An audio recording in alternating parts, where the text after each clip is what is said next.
Hey there everyone, AJ back again for the Mighty Glue Stick channel. I make videos about Dungeons & Dragons lore full time and have a collection of over 700 videos on monster ecology, fantasy world history and cosmology, character classes and magic items on my channel. If you like what I do, please consider becoming a member of the channel by clicking on the join button down below or backing me on Patreon where you get access to all of the scripts I write for these vids. Members of either also become members of the Secretive Gluminati on my Discord server and of course subscribing to me here as I upload at least twice a week and have a live stream every weekend. I've had quite a few requests to talk about petitioners in Dungeons & Dragons. So first, this term defines the soul of a mortal who has died and gone to their rightful place in the afterlife. They now reside essentially in their outer plane, their version of heaven forever.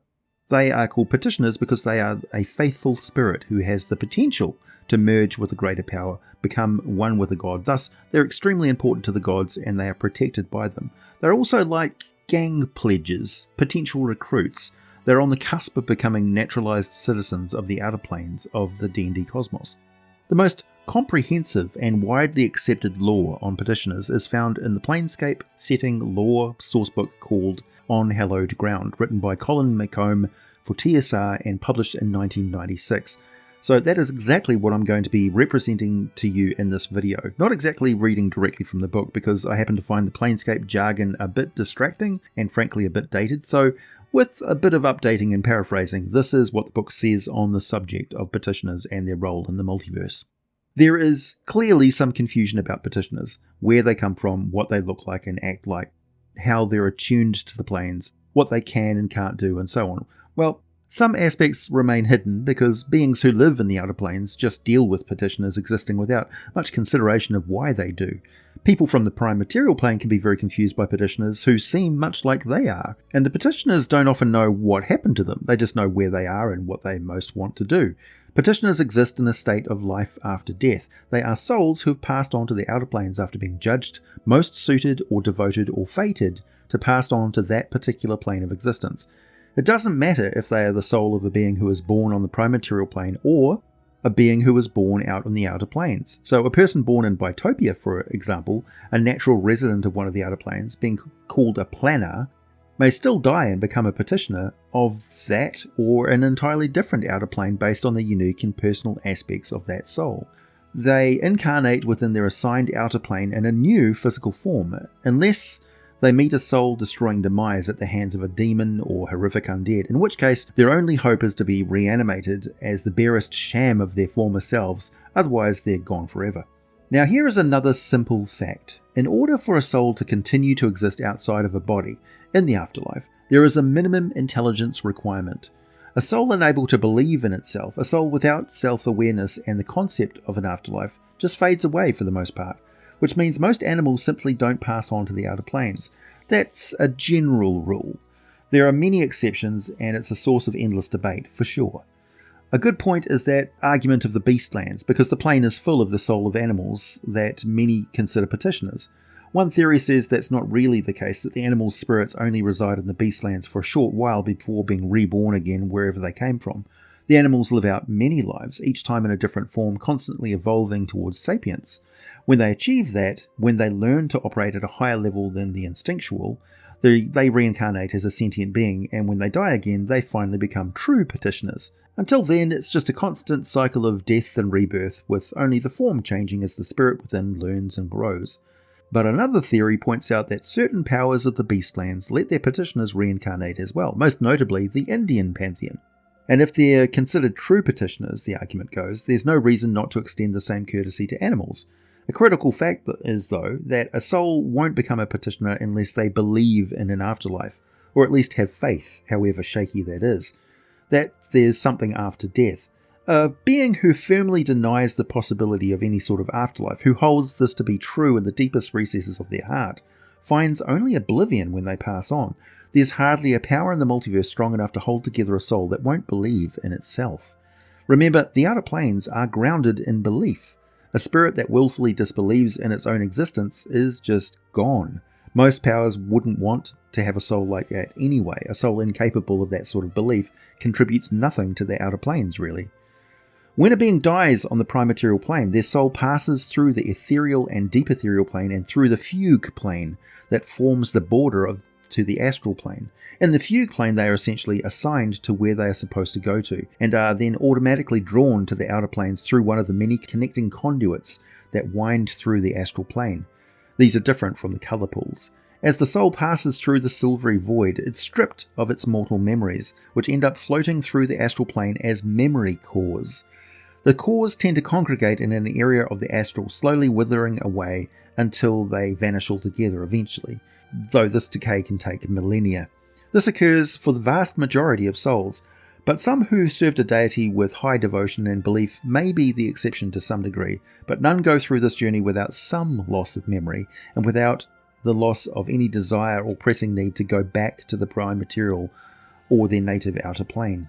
A new life begins for the soul when it reforms in the outer plane that most closely matches that petitioner's former life in alignment and devotion. If they happen to worship a particular power, it's more than likely they will reform in that power's specific realm, of course. Those souls who exist in the outer realms already go through a different process when they die. Their soul must make it to a correct plane for them all on its own. But this is far more guided and smooth sailing than it sounds. In the end, the result for prime material or planar souls is exactly the same. They shed their old life's memories in the astral plane, travel through special protected high-speed conduits and are reformed as physical incarnate petitioners in their new realm of existence. I know that petitioners losing their memories is going to bother a lot of you who were not exactly aware of this law prior to now. Obviously, with their knowledge sapped by the astral, petitioners have no memories of their former lives. Granted, some might have hazy, fleeting glimpses into their past, and in rare instances a power lets a petitioner retain their memories in full, but this is actually really hard for a deity. We'll talk about this later. Also for princes of hell or demon lords to do. So it's a luxury reserved for a cherished or important soul for specific reasons. But more often than not, the information's lost to that soul forever, unless there's specific circumstances of their return. We'll talk about that later too. Once the spirit reaches the plane of its or realm it's most attuned to, it starts fresh with memories completely fabricated by the plane or the deity, or with the knowledge that it needs to start accumulating new memories. That's quite an important part, so I'll just stress that again. The former memories are gone, so the petitioner doesn't know what they've lost. On top of that, new memories and motivations are placed within them that further distance them from any sense of that loss. They're refreshed, the slate is wiped clean, the old game is put aside and they're ready to start the next one. They basically have a new character sheet with some parts already filled in for them. Losing memories of their old life is one thing, losing mannerisms and interests is another. Petitioners exhibit many of the same habits, speech patterns, likes and dislikes of their former lives. They quite often even look similar. Some things just have a way of leaving their mark on a soul. If a petitioner's former companions were to meet up with them again, a staggeringly unlikely event given the infinite scope of the outer planes, they'll be able to recognize who they were. Sadly though, the petitioner won't know them at all. Here's the real kicker. Petitioners don't know they're dead. Their current existence is the only one they know, and it's the only one they acknowledge. If someone tries to force the truth upon a petitioner, the petitioner might actually accept this revelation, intellectually at least, but most of them turn aggressive and impatient if that truth is shoved in their face. It's just like telling a living person that they're the spirit of a dead animal. It's not something that anybody wants to hear, even if it's true. Hey buddy, you were a rat in your former life. Here's pictures of your mate and your babies. This is the nest you were born in. This is the first bit of cheese you ate. Yeah, okay man, I get it. What do you want from me? I've got shit to do. Because of this cookie-cutter fresh start and the uniformity of their new purpose, there are many planar beings who consider petitioners to be quite dull and boring. They accept that the outer planes have and need petitioners, sure, but really, they think they're just so much background fluff. They don't mean anything in the grand scheme of the multiverse. Now, not only is that quite insulting, it's also completely untrue. A petitioner may have lost their old life, but they're actually far from being a mind-wiped robot. Many build new lives around the mannerisms they've held onto from their former existence. Often these aspects of their soul are extraordinary. Those destined for noble outer realms can have unbelievable grit and resolve that just seems to come from the core of their soul, because it does. and some faintly remember portions of their past lives, memories in which they could base more experiences. The scant recollections don't provide any useful information. They're like trying to catch fog in a net. But at least there's something to build on and form the quirks which contribute to their personality, their likes and their dislikes. More importantly though, a petitioner's mind is shaped by the plane that they've reformed on, and further by the specific realm within that plane. Powers grant insight into their followers in small pieces doled out as the petitioners progress through the afterlife. They dole out their wisdom and understanding of the multiverse, but the very nature of the plane tends to manifest itself in the petitioner. Those of the neutral outlands keep a running tally of folks they've helped and harmed, good deeds and bad deeds, truths and lies, all in the name of maintaining a personal balance. Petitioners of harsh Kasseri are a cagey lot, always scheming and striving to get ahead, and those of glorious Mount Celestia are gentle and kind, though stern when it comes to stamping out taints of evil. How long someone has been a petitioner also colours their personality. The newest are still unsure of their place in things and flail about until they stumble across whatever will reveal the truth of their existence. Those who have travelled further along the path set by their deity are more at peace with themselves. Thus, petitioners' personalities vary almost as much as those of the living. They can be angry, brawling, peaceful or helpful as the situation demands. Okay, now let's get a little more freaky and explain another burning question I get quite a lot. Just as personalities vary from plane to plane and from realm to realm within a plane, a petitioner's new physical shape depends on where they reform as a physical living being. On most planes, a petitioner just takes the form well suited to survival there. Evil souls will end up on the lower planes, often becoming larvae.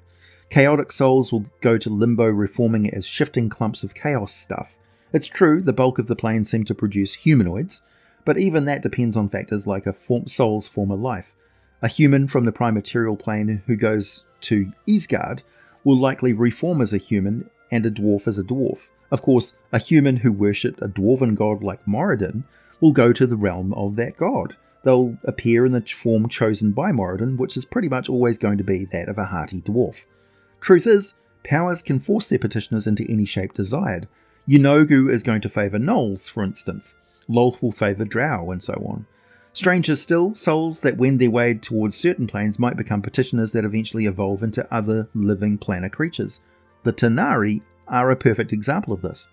Petitioners of Mount Celestia become lantern archons, floating balls of light. In the Nine Hells, a petitioner can reform as one of the countless pathetic lemures. Each of the creatures can eventually be promoted to a higher station in the hierarchy of its new race, a station in which it stops being a petitioner and is reborn as a native planar creature perfectly at home in that realm. Now this becomes more important as we will discover later on.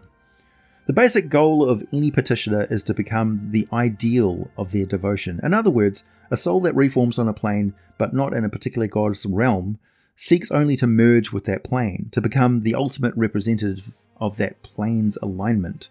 Petitioners of Mechanus, the clockwork plane, strive to become as lawful and neutral as possible. A soul that takes shape in the realm of a god, demon lord or prince of hell, though, is a much more directed soul.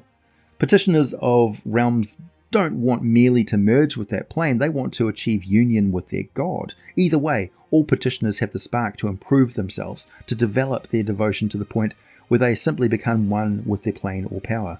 But as before, this drive manifests itself differently according to the nature of each plane and, to an extent, the remnant personality and quirks of that petitioner. So how do petitioners on evil planes seek to improve themselves? Well, on the planes of selfishness and evil, a desire to improve is marked by a distinct tendency towards lying, cheating, stealing, and killing. On planes of order and tranquility, it's expressed through meditation, contemplation, and holy reclusion, seeking to understand higher laws and higher powers.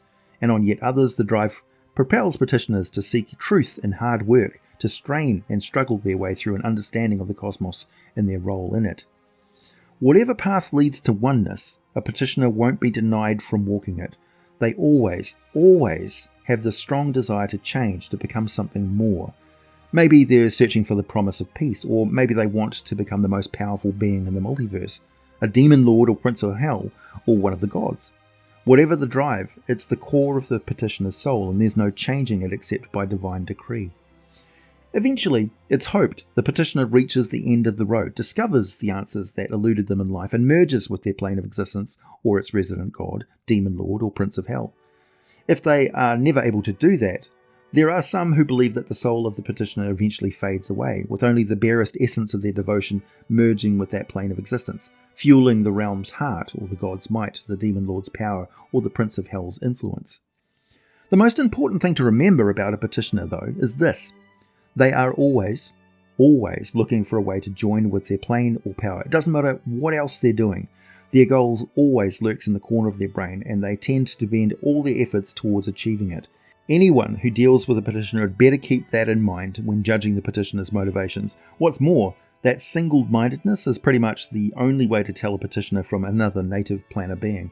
After all, most petitioners look and act the same as everyone else, not counting those who become chaos blobs or in limbo or archons on the slope of Celestia.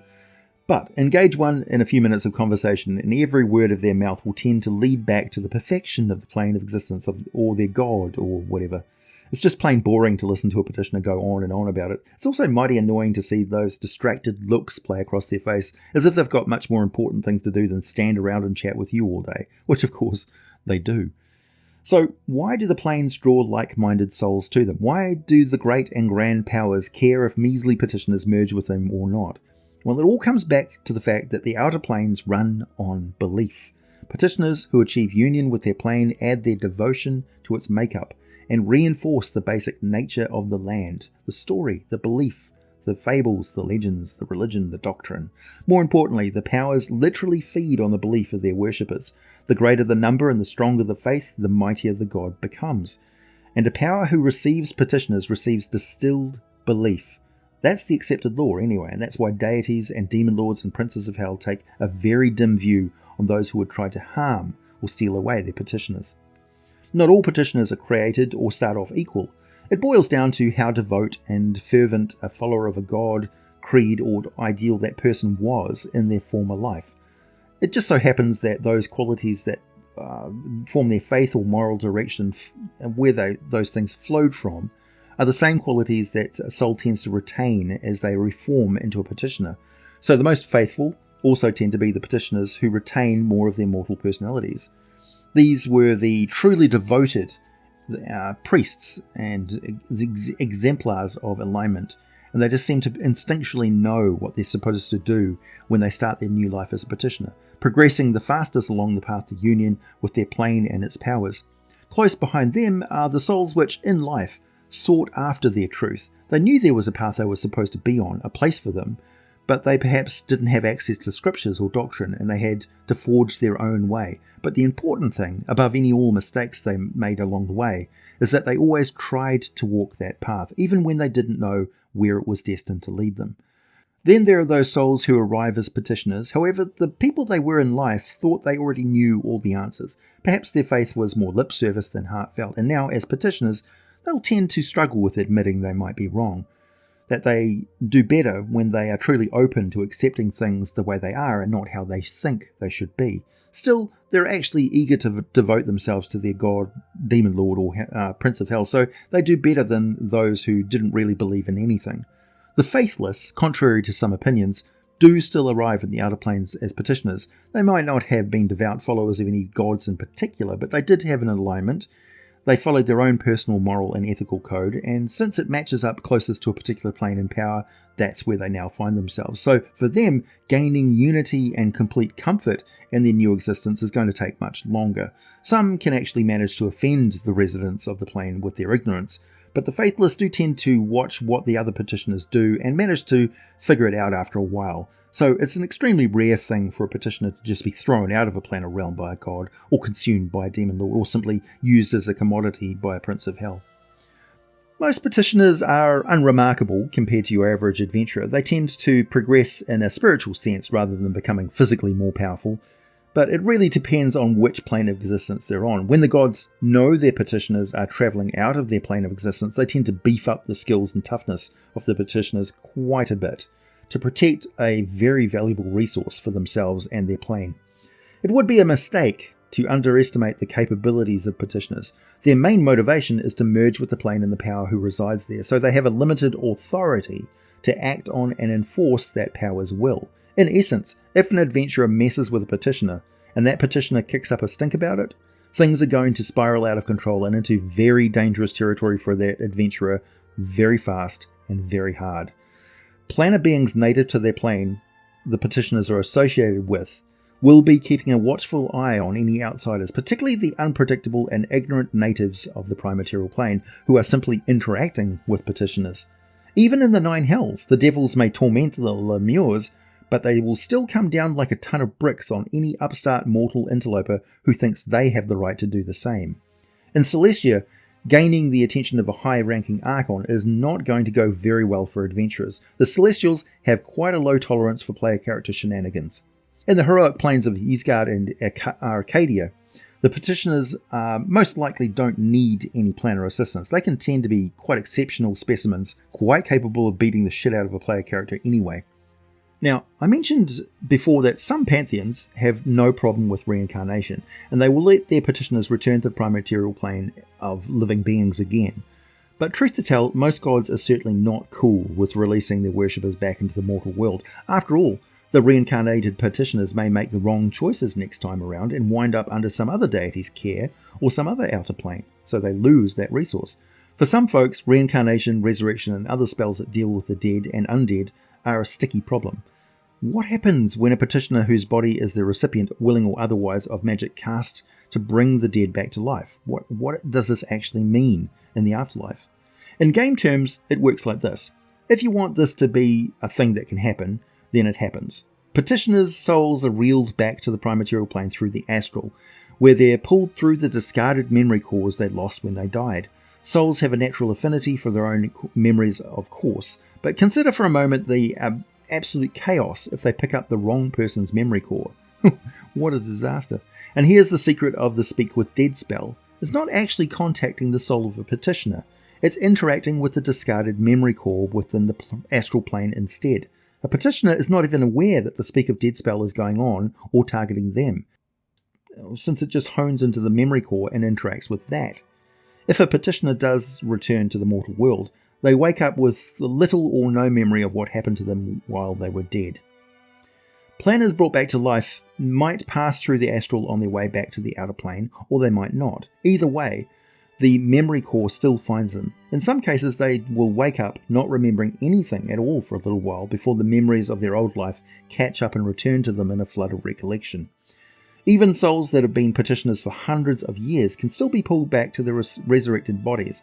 This is a risk to them as long as they have got ties to the mortal world, people who need them so much that they're willing to have the magic performed. In which case, all memory of that soul's life as a petitioner is washed away, lost forever, and when they die again, they don't start off where they left off. They're back to square one again, having to progress back through the levels of petitioner. I guess it's a good thing that they'll never know how much they lost unless someone points it out to them. This is a little confusing, but there is a hard limitation on this. The ability to resurrect a petitioner only works on their lowest basic form, so lantern archons, lemures, larvae, and manes. You might be able to track down the original remains of a soul that went on to become a powerful Tanari demon, but you can't destroy the demon by bringing that soul back to life. Same with devils and archons and angels. Once they take those first steps up the ladder of the planar ranks, they become new creatures. They're no longer petitioners, and all ties to their former bodies are severed for good. Sometimes this can take hundreds of years, sometimes it's a lot faster. Again, it depends on how devout and faithful they were as a living being. It's no easy feat to find the original body of a lemure anyway, but it has been known to happen, usually as a means to rescue a dead companion whose soul has been taken to the abyss or hells and turned into a wretched creature. Then again, such an evil individual probably won't have friends eager to bring them back, so they are probably just going to be tortured and interrogated for something they knew in their old life anyway before being sent right back where they just left. A god, demon lord, or prince of hell can try and locate and fetch the memory core of a petitioner in order to let one of the faithful retain their mortal knowledge in the afterlife. But it's really quite difficult to do, even for a god. There are more memory cores than grains of sand floating through the silver astral. Sifting through them is to find one in particular is a task most powers are extremely loath to do. They need a really, really good reason to do that, such as a bargain. If there is a way, there is a trade, and in the back alleys of the city of Sigil, rumour has it that some agents can be hired to venture into the astral and locate the memory core of a specific individual, hero or villain. They don't care either way, if the trade is worth their while. The vast majority of these agents are frauds, of course, but some, like the Githyanki, know the astral plane like the back of their hands and actually have the means to do this, reading the memory cores using captured illithid psionic technology. The Githyanki know the great dangers they face from astral dreadnoughts, who are drawn to memory cores since they are similar to actual astral travellers that the Titanic horrors eat. So where there are memory cores, there are dreadnoughts. Thus the Githyanki prices are very, very high, because they've got realistic estimations of how dangerous it is. The final fate of petitioners is that they evolve to become one with their plane or their power. So becoming one with the plane of existence means they are reborn from petitioner into a living planar creature, which is by far the most common end result. As the petitioners advance spiritually in their new lives, they draw ever closer to the final understanding of their plane, their power, their place in the multiverse. Once they reach that understanding, they dissolve into the very essence of their god or their land. Merging with a greater power means they become part of it. They don't lose their identity fully, it remains as an integral part of the union, something that gives more strength and capability to that god, demon lord or prince of hell. Gods are capable of observing vast amounts of reality and interacting across the multiverse simultaneously. So it's not hard to see how having millions of integrated facets perfectly in tune with their goals and philosophies would be extremely handy to this and provide them with greater and greater divine power. Multitasking for every soul they absorb. Now you're starting to become aware of how aspects and avatars of gods, demon lords and princes of hell work. It's all becoming clearer to you, like a petitioner to the plane of Dungeons & Dragons attaining a new spiritual understanding.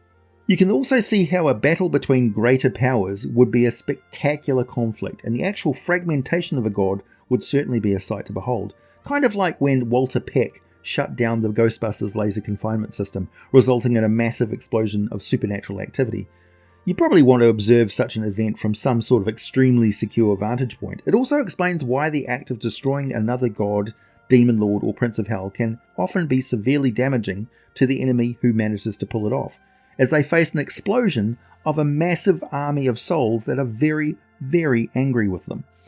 Souls that integrate with their power do recognize that they have become infinitely superior to what they once were.